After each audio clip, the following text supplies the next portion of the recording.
जानो हानाय बे फरायसालि सामलाय आफादनि साफ्रोमबो दैदेनगिरि बिथांमोन, बे फरायसालिनि साफ्रोमबो फोरोंगिरि बिथांमोन, गार्जेन नोंथांमोन आरो फरायसुलि फरायसुला नोंथांमोन, गिबियावनो नोंथांमोन बयनिसिमबो आंनि गोसो गोरबोनि अननाय आरो खुलुमनायखौ बावहरबाय। एसे बै माबा फैसा खुस्राफ्रा सिंसिं सांसांबाय दङ, दावराव जादों।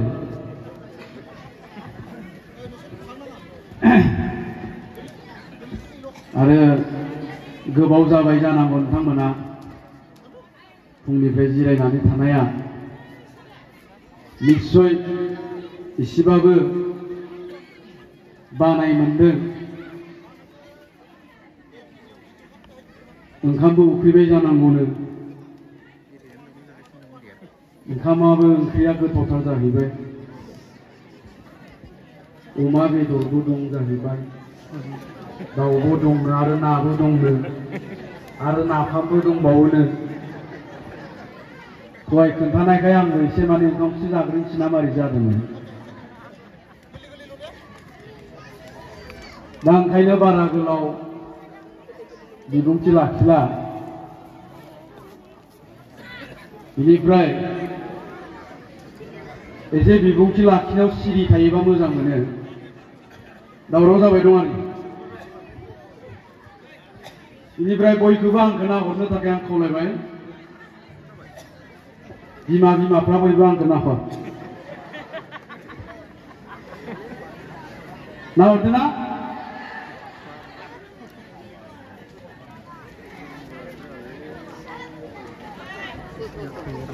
फैनानै खोब मोजां मोनदों। गोबां फरायसालिफ्राव बेबायदि हाबाफारिफ्राव बाहागो लाबोबाय थाबाय। आरो बे बाहागो लाबोबाय थानायफोरनि गेजेराव दिनै नोंथांमोननि नैबे स्कुलाव फैनानै आं ओरैबायदि मोजां मोनदों। जेसेबां आङो फरायसालिफ्राव गिदिंबाय, बे फरायसालिफोराव गिदिंनायफोरनि गेजेराव बेवहाय मोनसे माने साबसिन आं डिसिप्लिनखौ नुदों। बेनिफ्राय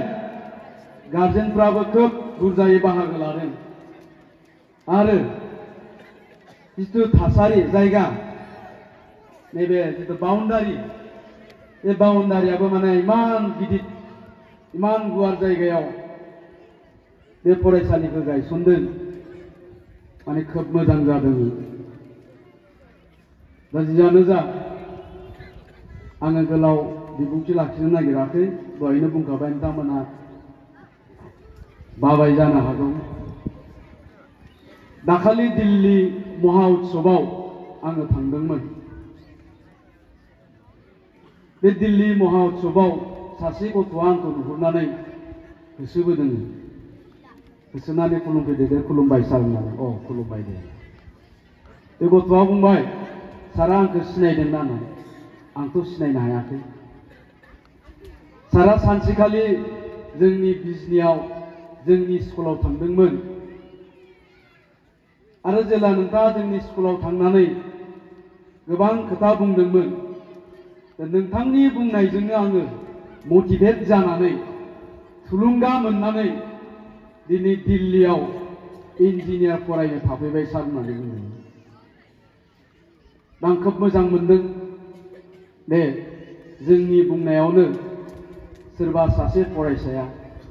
सोरबा सासे गथ'आ थुलुंगा मोननानै डक्टर जानो हायोब्ला, इन्जिनियार जानो हायोब्ला, बा सासे गेदेर मानसि जानो हायोब्ला बिनिख्रुइ साबसिन गोजोनथावसिन बाथ्रा थानो हाया। दा आं बेखायनो फरायसाफोरखौ बुंगोन, बेवहाय जेसेबां फरायसाफोर दङ, दा जोंनि माबा मोनसे बुंनायजों नोंसोरो थुलुंगा मोननानै इयुनाव माबा मोनसे जानो हायोब्ला जोङो थारैनो गोजोननाय मोनगोन। मानोना बे फरायसालिखौ गायसननायनि थांखियाबो बेनो। आङो मिथिगौ बे फरायसालिखौ गायसननायनि आन्दोआव माखासे सेन्टिमेन्ट दङ बे फरायसालिखौ 100% कमार्शियल पार्पसनि थाखाय गायसनाखै बिनि आन्दोआव मोनसे सेन्टिमेन्ट दं बे सेन्टिमेन्टआ जाहैबाय जोंनि इयुन जोलैफ्रा जोंनि फरायसाफ्रा जाहाथे खम बेसेनाव क्वालिटी एजुकेशन लानो हायो जाहाथे जोंनि ओनसोलनि नोंथांमोननि नैबे ओनसोलनि गोरिब गुन्द्रानि फिसाफ्रा बेबायदि खम बेसेननि स्कुलाव फरायनानै क्वालिटी एजुकेशनखौ लानानै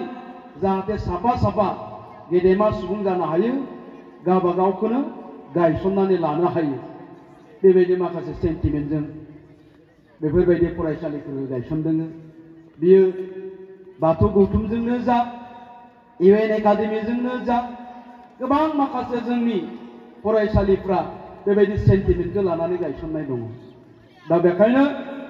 आङो बेवहाय थानाय साफ्रोमबो फरायसानि बिगोमा आरो फरायसाफोरखौ बुंगोन जे नोंसोरो जिउआव नाजानाय थायोब्ला जोङो जुदि गथ'फोरखौ माबा मोनसे खालामनो जुदि नाजायोब्ला जोंनि फिसाफोरखौ रावबो होबथानो हाया रावबो हमथानो हाया नाथाय जोङो एखनब्ला जोंनि गार्जेनफोरखौ गावबा गावनि गथ'खौ जोथोन लानायनिफ्राय जानगाराव थानायखौ नुयो जोथोनखौ लायो नाथाय जोथोननि मुङाव जोंनि गोबां फिसाफोरनो जोङो बिस राननानै होयो आरो दिनैनि दिनावहाय बेनो जागासिनो दङ गोबां जोंनि फरायसाफ्रा गोबां जोंनि लाइमोनफ्रा थाब थाब गाज्रि लामाथिं थाङो आरो बे थाब थाब गाज्रि लामाथिं थांनायनि आन्दोआव एबा बिनि दायनिगिरिया जों बिमा बिफाहानो दङ दा बेखायनो दिनैनि नैबे जुगाव दिनैनि नैबे मुगायाव जोंनि गथ'फोरखौ जुदि जोङो मोजां खालामनो गोनांबा गार्जेनफ्रा सांग्रां जाथारनांगोन गार्जेनफ्रा कनसियास जाथारनो नांगोन गार्जेनफ्रा सांग्रां नङैनि खारनावनो गार्जेनफ्रा गावबा गावनि गथ'खौ मोजाङै जोथोन लानो हायैनि जाहोनावनो जोंनि गोबां फिसाफ्रा जोंनि गोबां गथ'फ्रा दिनै ड्राग्स एडिक्टेड जादों जौ फाग्ला जादों बाइकनि फाग्ला जादों मबाइलनि फाग्ला जादों दा बेखायनो गार्जेन बिथांमोनखौ आं खावलायगोन जोंनि गथ'फोरखौ जुदि जोङो मोजाङै जोथोन लायोब्ला जोंनि गथ'फ्रा कुनु दिन गाज्रि जानो हाया दा बेवहाय थानाय जोंनि फरायसाफोर दङ बेयाव जेसेबां फरायसाफोर दङ बेवहाय नोंसोरनि जेसेबां गथ'फोर दङ बे गथ'फ्रा दिनैनि फरायसा नाथाय बिसोरनो गाबोननि साफा साफा जोंनि सम्पद गाबोननो बिसोरो साफा साफा साइन्टिस्ट जानो हायो बिसोर साफा साफा मास्टार जानो हायो साफा साफा प्रफेसर डक्टर इन्जिनियार जानो हायो दा जानो हायोब्ला जोङो बिसोरखौ खालामनांगौनि थाखाय सिन्था खालामदोंना खालामाखै बा सिन्था खालामदोंब्ला बिसोर खालामनांगौनि थाखाय जोङो माबायदि जोथोन लादों दा बिनि सायावसो सोनारगोन बिसोरो जि जानो गोसो बेखौनो जानो हायो बिसोरखौ जों जि खालामनो गोसो बेखौनो खालामनो हायो दा जोङो खालामनो नांगोन आरो खालामनो गोनांब्ला जों गार्जेनफ्रा गथ'खौ मोजाङै जोथोन लानांगोन आं दहाय बुंदों किन्तु जोङो जोथोननि मुङाव अननायनि मुङाव गोनां जाबाय अब्ला बुंगोन आंनो बाइक नांगौ नङाब्ला आं फरिखाखौनो लिरला जोङो जोंनि फिसाफोरखौ बेबायदि जाबोनाय नुदों दा ओंखायनो आङो बिमा बिफाफोरखौ बुङो फिसाफोरखौथ' जों बयबो अनो गावनि फिसाखौ सोर अना गावनि फिसाखौ जों बयबो अनो नाथाय अननायनि मुङावहाय जोंनि अननाया जाहाथे बिस जाया बिनि फारसेबो जोङो नोजोर होनो नांगोन जेलानोखि नोङो गथ'नि उन्दै समनिफ्रायनो जोंनि गथ'नि मोनफ्रोमबो लुबैनायखौ सुफुंबाय थागोन नंनायनि नङिनि नांगौनि नाङिनि बेबायदि खालामबाय थायोबानो बिसोरनि लुबैनाया हिउमेन वान्ट्स आर आनलिमिटेड होननानै बुङो मानसिनि लुबैनाया जोबनो थाङा जेलानोखि जोंनि गथ'फ्रा अभाब होननाय मोनसे बुस्थुखौ बुजिनानै मोना आंखाल होननाय मोनसे बेसादखौ बुजिनानै मोना अब्लानो बिसोरनि मा गोसोआ बारायलांबाय थायो माथो बिबानो मोनो माथो जेखौ बुङो बेखौनो मोनो थ' बे बारायलांबाय थानानै जोबथारनायाव चकलेट बिनायनिफ्राय मबाइल बाइकसिम थाङो दा जोंनि गथ'फ्रा बेबायदिनो जागासिनो दं दा बेखायनो गार्जेनफोरखौ आङो बुंगोन जे जोंनि गथ'फोरखौ जोङो जोथोन लानायजों लोगोसे जोङो गथ'फोरनो गियानबो होनो हानांगोन दहाय धोरोमनि माखासे खोथा बुंलांदों गथ'आ जुदि गियानि जायोब्ला बिमानि अननायखौ बिफानि अननायखौनो मोनसे उइकनेस दुरबलता होननानै साननानै लाया दा जोंनि फिसाफ्रा मा गथ'खौ जोबोर अनोब्ला गावखौ जोबोर अनोब्ला जोंनि फिसाफ्रा मा साननानै लायो बेखौ बिमा बिफानि दुरबलता बिमा बिफानि उइकनेस आंखौ बिराद अनो आंखौ बिराद मोजां मोनो गतिके आं जि बियो बेखौनो मोनगोन जोंनि फिसाफोरनि सानस्रिया बेबायदि जायो माब्ला जायो जेब्लानोखि बिसोरनो जोङो गियान होनो हाया दा ओंखायनो जोङो गथ'फोरनो गियानबो होनो हानांगोन आरो बे गियानखौ जोङो न'आव बिमा बिफायाबो होनो नांगोन आरो गथ'खौ गियानि खालामनो गोनांबा जोङो धोरोमजोंबो लोब्बा थानांगोन धोरोमजोंबो सोमोन्दो लाखिनांगोन धोरोमजों जेब्ला जोङो जोंनि फिसाफोरखौ लोब्बा लाखिगोन उन्दै समनिफ्रायनो जेब्ला जोंनि फिसाफोरनो धोरोमनि खोथा बुंगोन गियाननि बाथ्रा बुंगोन अब्ला जोंनि फिसाफ्रा मालाब्लाबो अगियान जाया नाथाय जोङो गोबां समावहाय जोंनि बिमा बिफाफोरखौनो बांसिनखौ दिनैनि मुगायाव जोंनि बिहामजोफोरखौ जोङो धोरोमनिफ्राय जानगाराव थानाय नुदों जोंनि बिमा बिमायानो जुदि धोरोमजों जेबो सोमोन्दो गैयाब्ला बे फिसानो मा गियान होनो दा ओंखायनो आं बुंगोन जोंनि बिमा बिफाफोरा गिबियावनो धोरोमजों सोमोन्दो लाखिनांगोन धोरोमनि गियाना बिमा बिफानियावबो थानो नांगोन बजायासै जाथों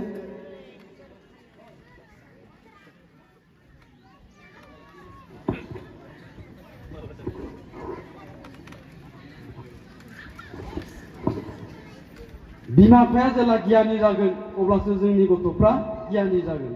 नाथाय बिमा बिफायानो जुदि गावनि न'खराव बिसि फिसाय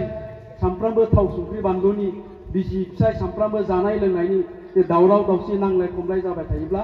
जोंनि गथ'फ्रा मालाबाबो गियानि जानाय नङा दा ओंखायनो जोंनि गथ'फोरखौ जोङो लेखा फोरोंनायजों लोगोसे बिसोरनो गियानबो होनो हानांगोन आरो नङाब्ला जोंनि गथ'फ्रा खालि लेखाल' गोरों जानानै जुदि गियानि जानो हायाब्ला किन्तु बिनि फिथाइखौ बिमा बिफाया थांनानै थानाय समावनो मोनजागोन आरो जोङो दिनै बेखौनो नुबाय दं दिनै गोबां जोंनि फिसाफोरखौ जों नुयो बे बिमा बिफाफ्रा बिराद खस्थ' खालामनानै गथ'खौ फोरोंबाय फेदेरबाय फोलावबाय साख्रिबो नागिरनानै होबाय हाबाबो खालामनानै होबाय नाथाय मा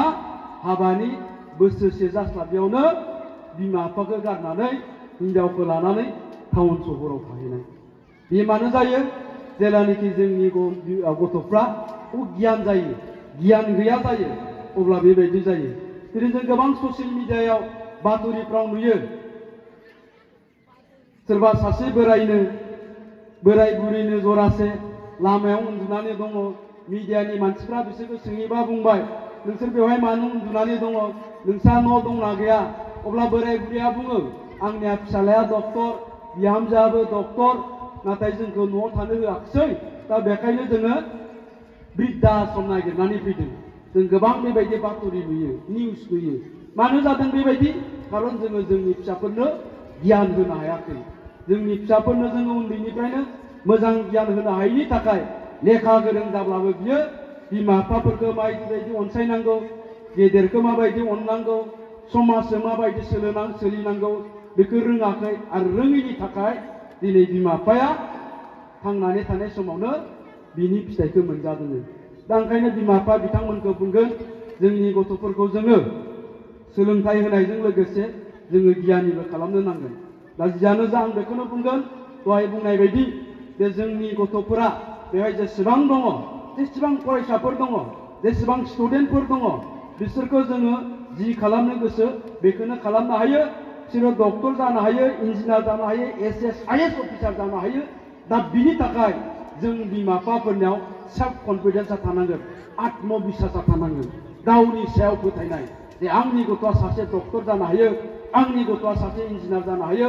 आंनि गथ'आ मेट्रिकआव 98% लाखिनो हायो बे कनफिडेन्सखौ बे आत्मबिश्वासखौ लानानै जोङो जोंनि गथ'फोरखौ फोरोंनो नांगोन नाथाय जोंनि गोबां बिमा बिफायानो बे आत्मबिश्वासआ गैया बे सेल्फ कनफिडेन्सआ गैया आरो आत्मबिश्वासआ गैयिनि थाखाय बे सेल्फ कनफिडेन्सआ गैयिनि थाखाय जोङो मालाब्लाबो सानफ्लाङा दे आंनि फिसायाबो डक्टर जानो हायो आंनि फिसायाबो इन्जिनियार जानो हायो दा आं बेखायनो बुंगोन दिनैनि दिनावहाय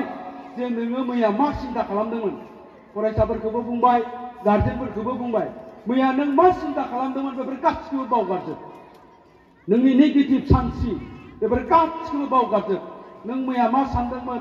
मा सिन्था खालामफोर गासिखौबो बावगारजोबनानै जों दिनैनिफ्राय गोदान सिन्था खालामनो हायो जों दिनैनिफ्रायनो सिन्था खालामनो हायो गोदान थांखि गोदान नोजोर लानानै जोङो जोंनि गथ'फोरखौ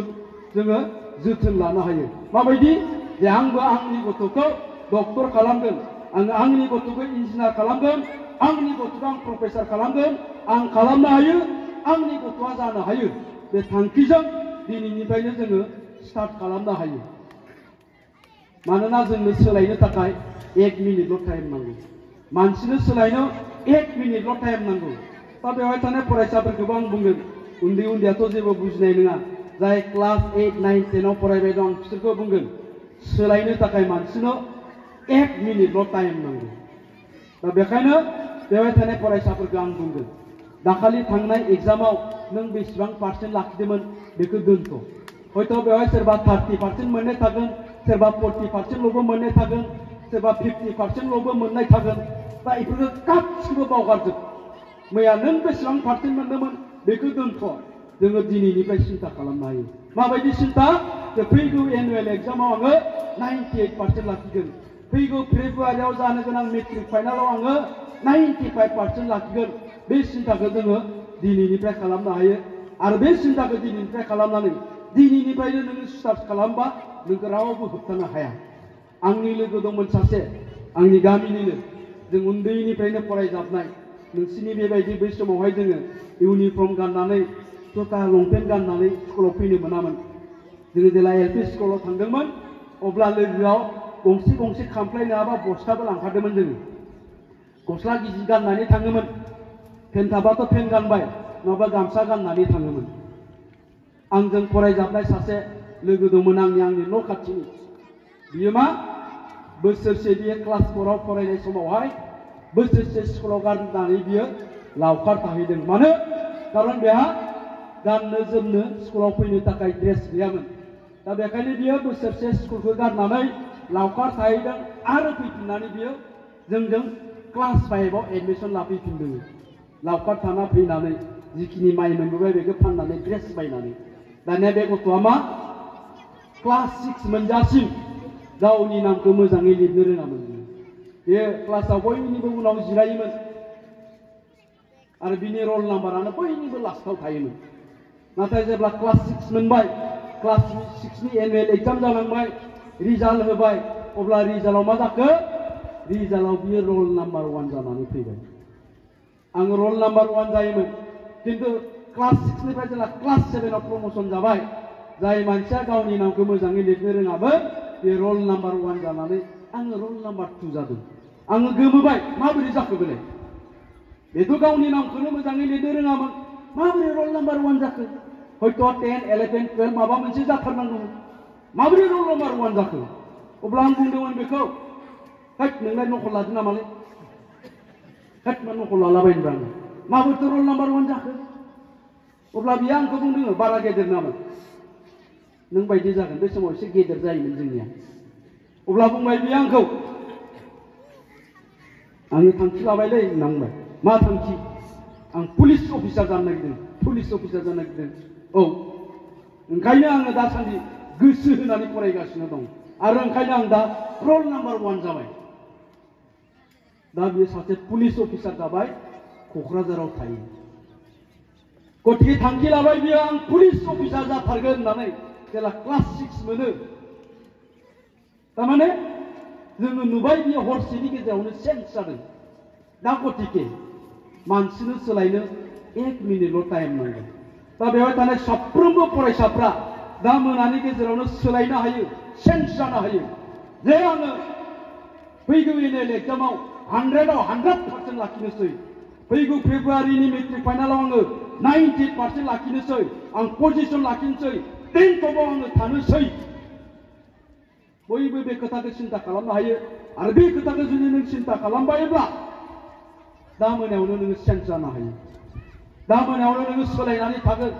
दा बेखायनो आं बुङो बेवहाय थानाय साफ्रोमबो फरायसाफोरखौ नोंसोरो जि जानो गोसो बेखौनो जानो हायो नोंसोर जि मावनो गोसो बेखौनो मावनो हायो नोङो डक्टर जानो गोसो डक्टर जानो हायो, इन्जिनियार जानो गोसो इन्जिनियार जानो हायो, एसएस जानो हायो, आईपीएस अफिसार जानो हायो, आईएएस अफिसार जानो हायो। दा जानांगौनि थाखाय खिन्थु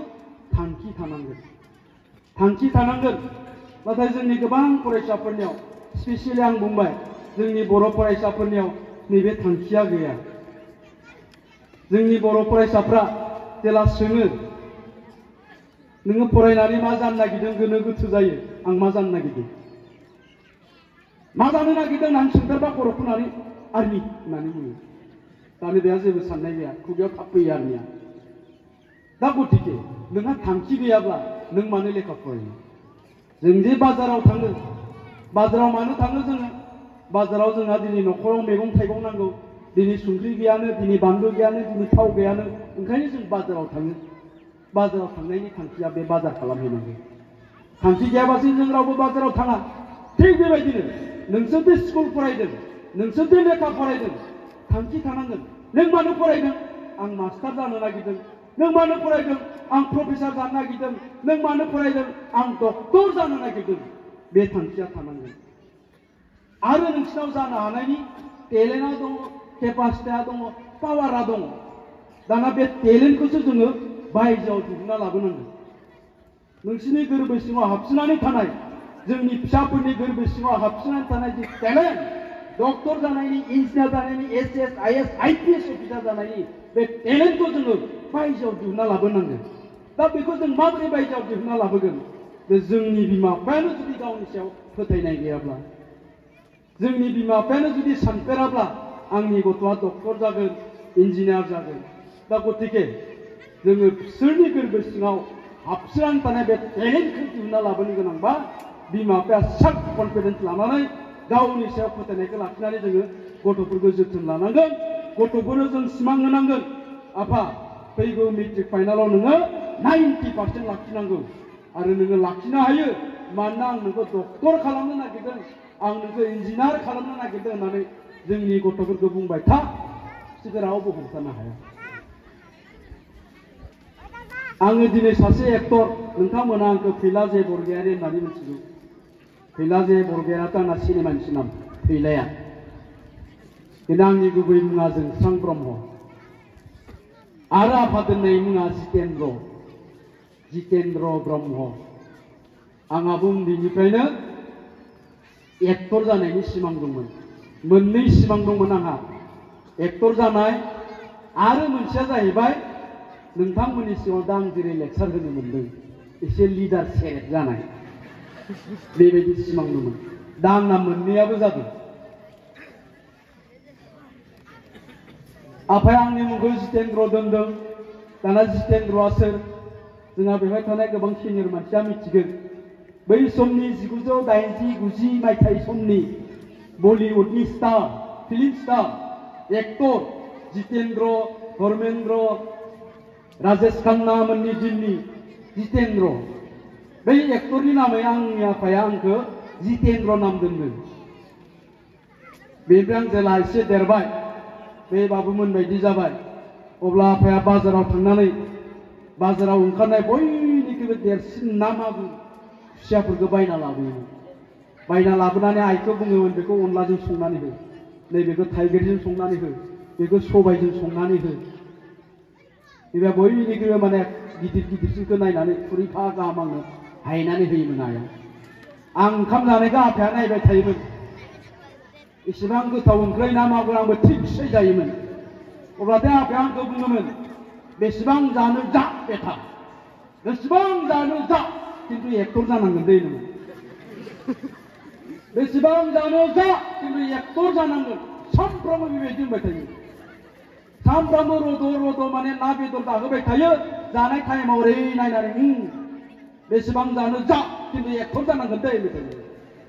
दा बेबायदिनो आफाया एक्टर जानांगोन होनबाय थायो।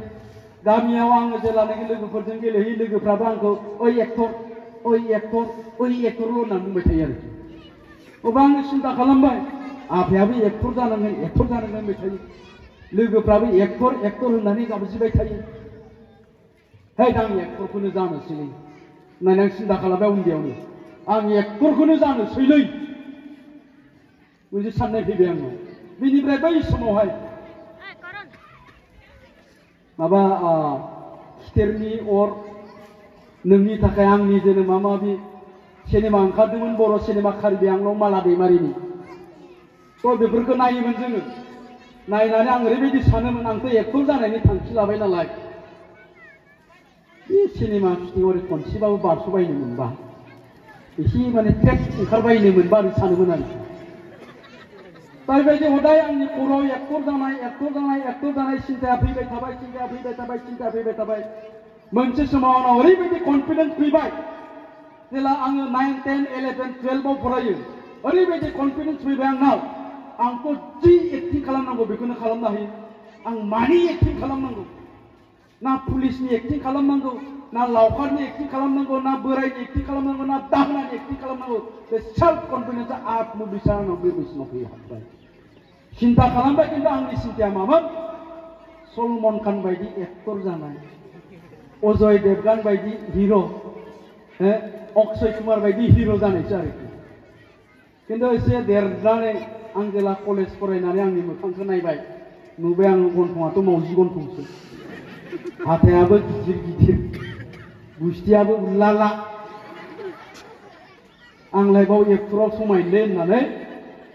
माबा मोनसे बेलेग रल लानानैबाबो आं एक्टिं खालामनानै नाम जादा जागोन बे थांखिखौ आं लाबाय आरो बे थांखिया थानायनि थाखाय आंखौ बयबो एक्टर होननानै बुंबाय थाबाय आफायाबो एक्टर जानांगौ होनबाय थाबाय आंबो थांखि लाबाय यस आं एक्टर जानोसै आं एक्टर जागोन आं दिनै एक्टर जाबाय जादोंना जायाखै एक्टर जाबाय आङो दा गतिके जोंनि फिसाफोरखौ जुदि बुङोब्ला गावबा गावनि गथ'फोरखौ जुदि जेबो बुङोब्ला जाफा मा जानो जाबाय था मा नांगौ बिबाय था किन्तु डक्टर जानांगोन इन्जिनियार जानांगोन मास्टार जानांगोन प्रफेसार जानांगोन होननानै बुंबाय था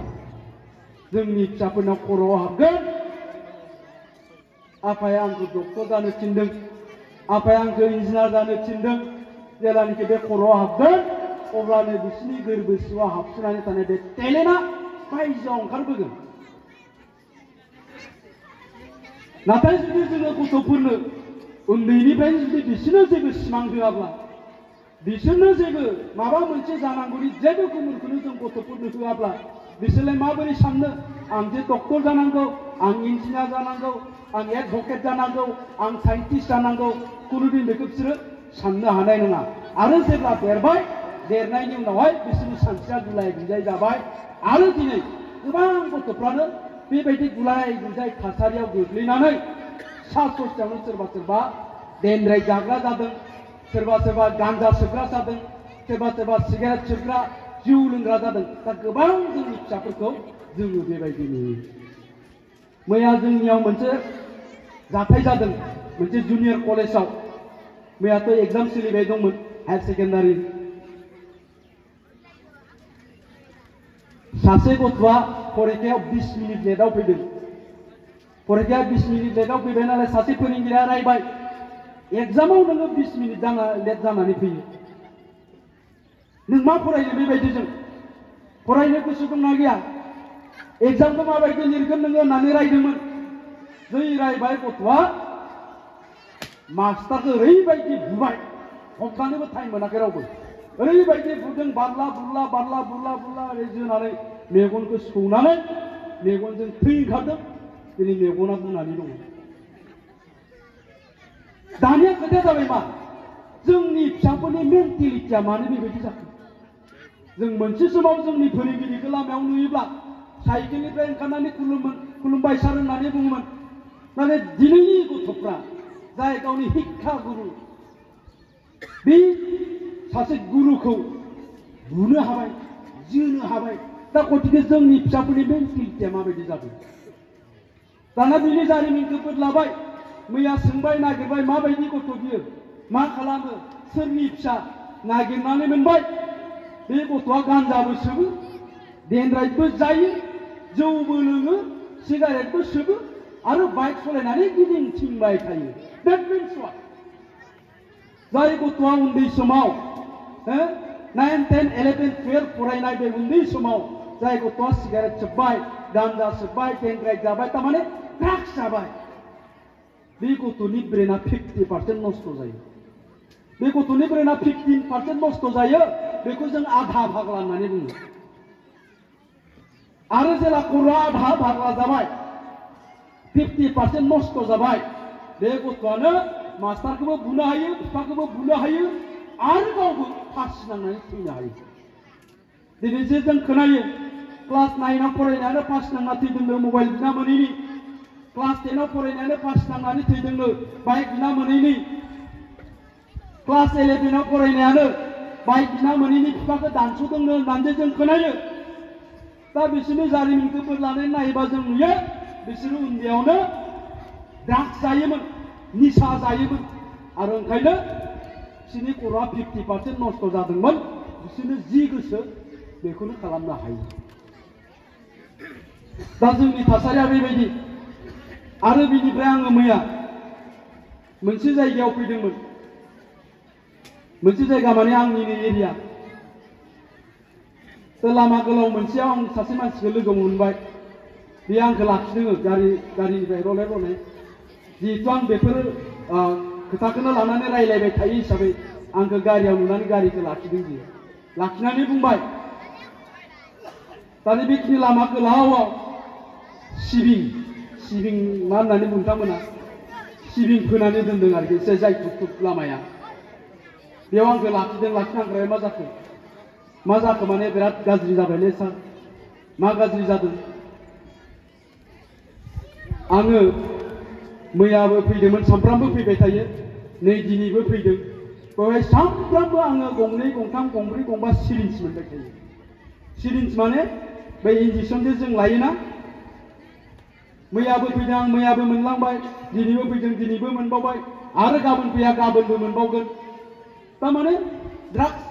पुश खालामनानै लाग्रा बै सिरिन्ज दा बे जायगायाव फैनानै